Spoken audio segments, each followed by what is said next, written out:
दोस्तों कमरनो दुखावो होय तो तेमां गरम पाणीनो शेक करवो के पछी बरफ भरेली कोई थेलीनो।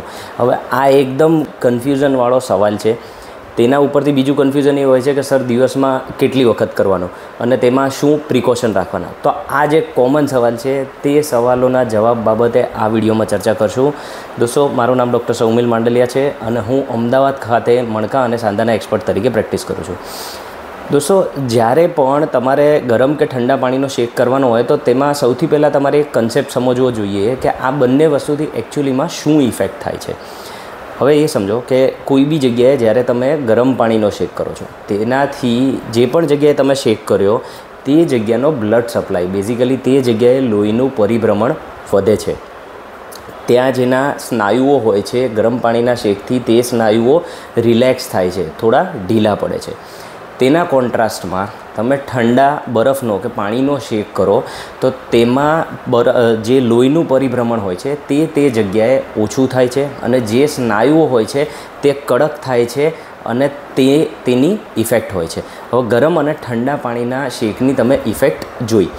હવે તે ક્યારે કરવું જોઈએ તો તમે સમજો કે જ્યારે પણ કોઈ દર્દીને ઘણા વર્ષોથી કમરનો દુખાવો હોય કે 2-5 મહિનાથી હોય, વર્ષ 2 વર્ષથી દુખાવો હોય તો તેમાં શું થાય છે એકચ્યુઅલીમાં જ્યારે આવો દુખાવો હોય તો દર્દીને તે જગ્યાના સ્નાયુઓ જેમ કે કમરના દુખાવો હોય તો તે જગ્યાના સ્નાયુઓ ટાઈટ રહેવા માંડે છે। ધીરે ધીરે તે જગ્યાનું ટેન્શન વધી જાય છે અને સ્નાયુઓ ટાઈટ રહે છે।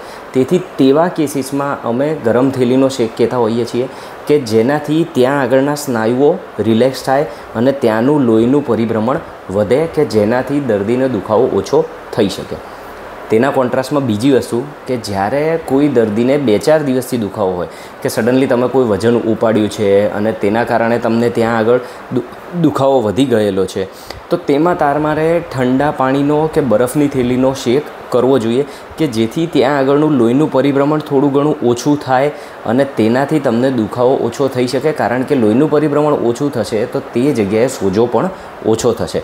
તેથી તમે અચાનક જ જો તમને દુખાવો થયો હોય જે 2-4 દિવસથી હોય, સડન કોઈ તમને જર્ક આવ્યો હોય, ત્યાં આગળ ડાયરેક્ટ ઇન્જરી થયેલી હોય તો તે જગ્યાએ તમારે ઠંડા પાણીનો કે બરફની થેલીનો શેક કરવો જોઈએ।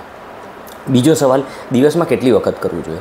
દોસ્તો જ્યારે પણ આવો કોઈ દુખાવો હોય ને ત્યારે તમારે દિવસમાં 5 થી 6 વખત તમે શેક કરી શકો છો। હવે તે ગરમ પાણીનો હોય કે ઠંડા બરફની થેલીનો તમારે શેક કરવાનો હોય તે અલગ અલગ કન્ડિશન પર ડિપેન્ડન્ટ છે જે રીતે મેં બતાવ્યું તે રીતે, પરંતુ તમે દિવસમાં 5 થી 6 વખત કરો એટલીસ્ટ કલાક 2 કલાકનો ગેપ રાખો તો તે વધારે સારું છે।